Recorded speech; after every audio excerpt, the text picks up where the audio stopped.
Hello guys, நீங்கள் பார்த்துட்டு animate class Tamil. இந்த வீடியோவில் நம்ம என்ன பார்க்க போகிறோம்னா, இந்த ஹேமர் அப்படிங்கிற மானோட 5வது எபிசோடோட எக்ஸ்ப்ளனேஷன் தான் பார்க்க போகிறோம். இதுக்கு முன்னாடி போட்ட வீடியோட எக்ஸ்ப்ளனேஷன் பார்க்காதீங்க, பார்த்துட்டு வந்துருங்க. நம்ம சேனலுக்கு இப்போ தான் புதுசாக வரீங்கன்னா மறக்காம சப்ஸ்கிரைப் பண்ணிட்டு அப்படியே பார்க்குற எல்லாரும் ஒரு லைக் போட்டு பார்த்தீங்கன்னா எனக்கு நெக்ஸ்ட் வீடியோ கிரியேட் பண்ண ஒரு மோட்டிவேஷன் இருக்கும். சரி வாங்க வீடியோக்குள்ளே போகலாம். போன எபிசோடோட லாஸ்ட்டில் என்ன நடந்திருக்குன்னா, நம்ம ஹீரோவும் அந்த சில்வர் ஒயிட் பீஸ்ட்டை டேம் பண்ணியிருப்பான். அப்புறமேட்டுக்கு அந்த லீடர் உல்ஃபு கிட்ட இதுக்கெல்லாம் யாரு காரணம்னு கேட்கும் போது அந்த உல்ஃபும் இதுக்கு பின்னாடி யாரு இருக்காங்கன்னு சொல்ற மாதிரி வந்துட்டு அவனோட தலை வெடிச்சு செத்து போயிருப்பான். நம்ம ஹீரோவும் சரி போய் தொலைறான் அப்படின்ட்டு இப்ப இந்த ரிங் எனக்கு தேவை, இதை யூஸ் பண்ணி நான் ஸ்வாட் மாஸ்டரை பார்க்க போறேன் அப்படின்னு இருப்பான். இதோட போன எபிசோட் முடிஞ்சிருக்கும். சரி வாங்க இந்த எபிசோட்ல என்ன நடக்குதுன்னு பார்க்கலாம். இந்த எபிசோடோட ஸ்டார்டிங்லயே யாரோ ஒரு பொண்ணு ஹே சைல்டு உன்னோட பேர் என்ன அப்படிங்கிறா. நம்ம ஹீரோவும் டைனி அப்படிங்கிறான். அப்ப அந்த பொண்ணும் ஓ உன்னோட பேரு டைனியா, உன்னோட பேரு ரொம்பவே நல்லா இருக்கு, அப்புறம் இந்த ரிங் இது உனக்கு தான் சூட் ஆகும் அப்படின்ட்டு அந்த ரிங்கை கழட்டி நம்ம ஹீரோ கிட்ட கொடுத்துட்டு இந்த ரிங்கை நீ எடுத்துக்கா, உனக்கு ஏதாவது ஹெல்ப் தேவைப்பட்டுச்சு அப்படின்னா இந்த ரிங்கை வச்சு ஃபியூச்சர்ல நீ என்ன கண்டுபிடிச்ச அப்படின்னா நான் உனக்கு கண்டிப்பா ஹெல்ப் பண்ணுவேன், இது என்னோட ப்ராமிஸ் அப்படிங்கிறாங்க.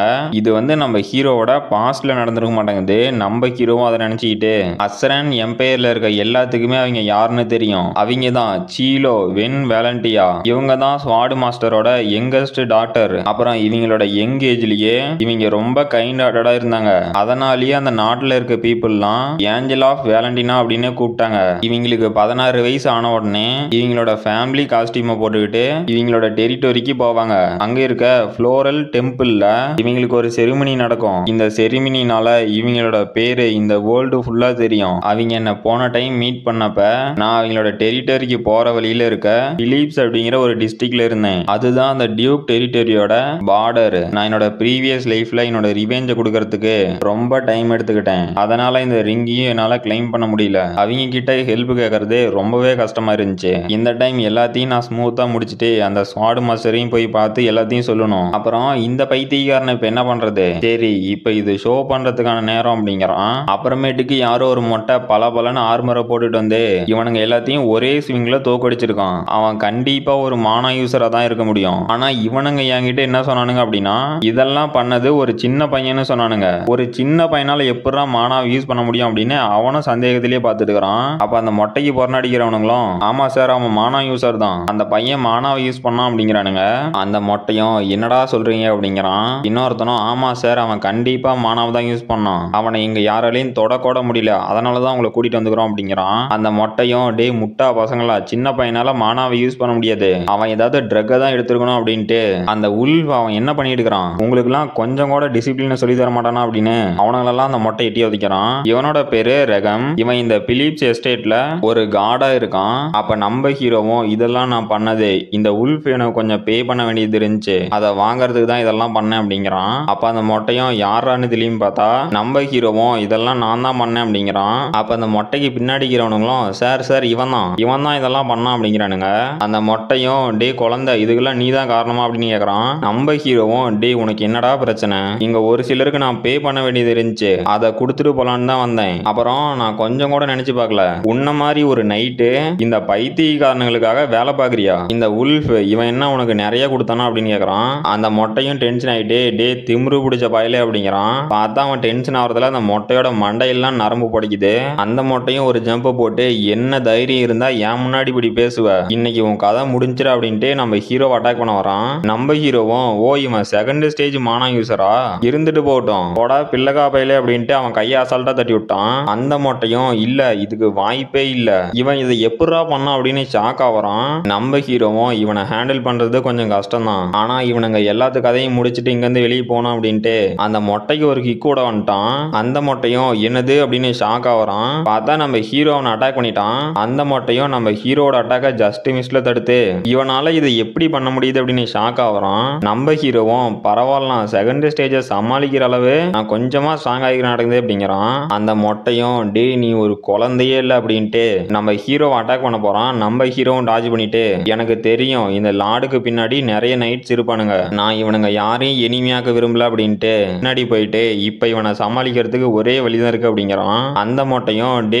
எலி மாதிரி அங்கேயும் இங்கேயும் ஓடிட்டு இருக்காத, உன்னால இதை தடுக்க முடியாது அப்படின்ட்டு அவனோட ஸ்வாடை எடுத்து நம்ம ஹீரோ அட்டாக் பண்ண போறான். நம்ம ஹீரோவும் அப்படியா முடிஞ்சா பண்ணி பாரு அப்படின்னு சிரிக்கிறான். பார்த்தா நம்ம ஹீரோ அவனோட ஸ்பிரிட் பீஸ்ட சமன் பண்ணிட்டான். அந்த மொட்டையும் ஷாக் ஆயிட்டு என்னது ஸ்பிரிட்டா, இவங்கிட்ட எப்படா ஒரு ஸ்பிரிட் பீஸ்ட் வந்துச்சு அப்படின்னு ஷாக் ஆவறான். நம்ம ஊலாங்கும் அந்த மொட்டையை முறைச்சி பாக்குறான். அந்த மொட்டையும் இல்ல இதை என்னால சமாளிக்க முடியாதாட்டங்குது அப்படின்னு ஷாக்லயே பார்த்துட்டு இருக்கிறான். நம்ம ஹீரோவும் அவன் பயந்துட்டான். இந்த மாதிரி ஒரு ஸ்மால் டெரிட்டரிக்குள்ள இந்த மாதிரி ஒரு ஸ்பிரிட் பீஸ்ட பார்த்தா யாரா இருந்தாலும் பயப்படுவாங்க அப்படின்ட்டு சரி டே மொட்டை கொஞ்சம் காம் டவுன் ஆகு, நாம கொஞ்சம் பிசினஸ் பேசணும் அப்படிங்கிறான். அந்த மொட்டையும் டே அந்த உல்ஃப் எவ்வளவு பே பண்ணான்னு தெரியுமா, உன்னால அதை பே பண்ண முடியுமான்னு கேக்குறான். நம்ம ஹீரோவும் அந்த உல்ஃப் பே பண்ணதை விட நான் அதிகமாவே உங்களுக்கு தரேன் அப்படிங்கிறான். அங்க இருக்கிற எல்லாரும் என்னது அப்படின்னு ஷாக் ஆகுறானுங்க. அந்த மொட்டையும் சிரிச்சுக்கிட்டு என்னது ஒரு குழந்தை பையன் என் முன்னாடி நின்று பேசிட்டு இருக்கிறான், இவனுக்கு என்ன வயசு இருக்கும், அவனோட அப்பீரியன்ஸை மேஜிக்கோ இல்ல வேற ஏதோ யூஸ் பண்ணி ஆல்டர் பண்ணியிருக்கான், இவன் ஒன்னும் நார்மல் சைல்டு இல்ல அப்படிங்கிறான். நம்ம ஹீரோவும் டே இந்த கண்ட்ரி தான் என்னோட நேட்டிவ், நான் இந்த இடத்துல ஒரு நல்ல ரெப்யூட்டேஷனை பில்ட் பண்ணலாம்னு நினைக்கிறேன், அதுக்கு தானே நீங்க எனக்கு வேலை பார்க்கணும் அப்படிங்கிறான். அந்த மொட்டையும் சரி ஓகே, ஆனா உன்னால 5 பிளாட்டினம் காயின்ஸ் கொடுக்க முடியுமா, ஏன்னா அந்த உல்ஃப் எங்களுக்கு அவ்வளவுதான் கொடுத்தான் அப்படிங்கிறான். நம்ம ஹீரோவும் டே என்ன ஏதாவது ஜோக்கு சொல்லி என் வாயை மூடலான்னு பாக்குறியா அப்படிங்கிறான். அந்த மொட்டையும் என்னது அப்படின்னு ஷாக் ஆகுறான். நம்ம ஹீரோவும் ஆமாண்டா மொட்டை, அந்த உல்ஃப் உனக்கு ஒரே ஒரு பிளாட்டினம் காயின் தான் கொடுத்தான், நான் உனக்கு 1.5 பிளாட்டினம் காயின் கொடுக்குறேன் அப்படிங்கிறான். அந்த மொட்டையும் டே பொடி வாண்டு என்ன ஏமாத்திரி அப்படின்னு கத்துறான். நம்ம ஹீரோவும் டே என்னோட ஆஃபர் உனக்கு பிடிக்கலையா, அப்படின்னா நீ இங்கேயே செத்து போடா அப்படின்னு அவனோட ஸ்பிரிட்டை ரிலீஸ் பண்றான். பார்த்தா ஜெய்ஜாண்டியா வந்து நிக்குது. அந்த மொட்டையும் ஷாக் ஆயிட்டு இவங்களோட சண்டை போட்டா நம்மள சாவடிச்சிருவான், அதனால நான் இங்க இருந்து கிளம்புறேன், அப்புறம் இந்த உலகத்துல இந்த மாதிரி ஒரு சின்ன பையன் இருப்பான்னு நான் கொஞ்சம் கூட நினைச்சு பார்க்கல, இவன் என்ன பையனா பிசாசா, ஆளை விடுங்கடா சாமி அப்படின்ட்டு கிளம்புறான். நம்ம ஹீரோவும் டே என்னடா எதுவுமே சொல்லாம கிளம்புற, என்ன முடிவு பண்ணிக்கிற அப்படின்னு கேக்குறான். அந்த மொட்டையும் டே இந்த மந்தோட பேமெண்ட்டை நீ பே பண்ணு, அப்புறமேட்டுக்கு என்னன்னு சொல்றான் அப்படிங்கிறான். அப்ப அங்க இருக்க அல்லகைங்களாம் சார் சார் எங்க போறீங்க, அவனை அட்டாக் பண்ணுங்க அப்படிங்கிறானுங்க. அந்த மொட்டை அந்த அல்லகையை அட்டாக் பண்ணிட்டு டே பைத்தியக்கார பசங்களா என்ன கொல்ல பாக்குறீங்களா அப்படின்ட்டு போறான். அப்ப நம்ம ஹீரோவும் மிஸ்டர் நைட் ஒரு நிமிஷம் அப்படின்ட்டு ஒரு கோல்டு காயின் தூக்கி போட்டு நான் லார்டு கிட்ட பேசணும், இந்த இடத்தோட ஓனர்ஷிப் சேஞ்ச் ஆனதை பத்தி நான் பேசணும், மீட்டிங் ரெடி பண்ண அப்படிங்கிறான். அந்த மொட்டையும் நம்ம ஹீரோவை பார்த்து இந்த சின்ன பையன் சீரியஸ்னஸ் புரியாம பேசிட்டு இருக்கிறான். சரி டே அதெல்லாம் பார்க்கலாம், நீ ஒரு டைம் பேமெண்ட் கட்டுறதை மிஸ் பண்ணிட்டேன்னா கூட அப்புறம் எங்க லார்டை ஃபேஸ் பண்ண வேண்டியது இருக்கும் அப்படிங்கிறான். நம்ம ஹீரோவும் அவ்வளவு எக்ஸ்பெக்டேஷன்லாம் வைக்காதீங்க, அந்த மாதிரி ஒரு நாள் வந்தா பாத்துக்கலாம் அப்படிங்கிறான். அந்த மொட்டை பின்னாடியே அந்த 3 அல்லகையும் போறானுங்க. நம்ம ஹீரோவும் டே எங்க போறீங்க அப்படிங்கிறான். அவனுங்க 3 பேரும் ஷாக் ஆயிட்டு வீட்டுக்கு போறோம் அப்படிங்கிறானுங்க.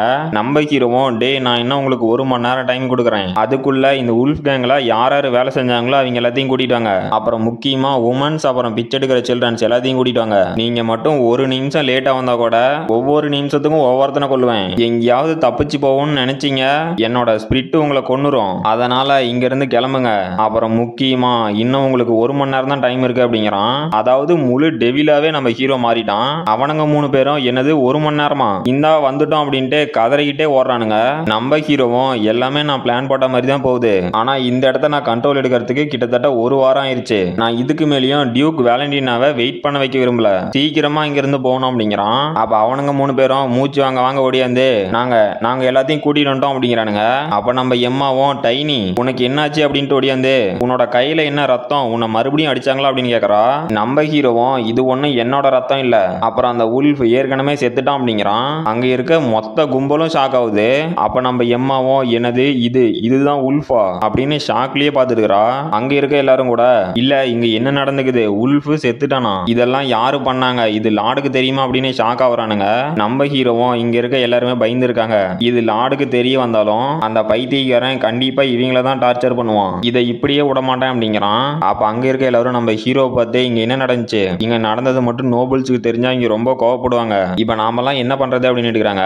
நம்ம ஹீரோவும் ஆமா நீங்க சொல்றது கரெக்ட், அந்த நோபல்ஸ் எல்லாரும் அவங்களுக்கு எது ப்ராஃபிட்டா இருக்கோ அதை தான் பார்ப்பாங்க, அப்புறம் எனக்கு ஒண்ணு கிடைச்சிருக்கு, அந்த லார்டை பத்தி இதை கொண்டு போய் டியூக் வேலண்டினா கிட்ட கொடுத்தான் அப்படின்னா அந்த லார்டை அவரு சும்மா விட மாட்டாரு அப்படிங்கிறான். கைஸ் இந்த மானுவல போடுற எல்லா வீடியோக்கும் ஒரு 500 லைக்காவது போட்டீங்க அப்படின்னா தான் இந்த வீடியோ நிறைய பேருக்கு ரெக்கமெண்ட் பண்ணோம், எனக்குமே நெக்ஸ்ட் வீடியோ கேட் பண்ண ஒரு மோட்டிவேஷன் இருக்கும். இதோட இந்த சாப்டர் முடிஞ்சு போச்சு. இந்த வீடியோ பிடிச்சிருந்துச்சுன்னா மறக்காம லைக் பண்ணுங்க, ஷேர் பண்ணுங்க, சப்ஸ்கிரைப் பண்ணுங்க. நாம அடுத்த வீடியோல பார்க்கலாம்.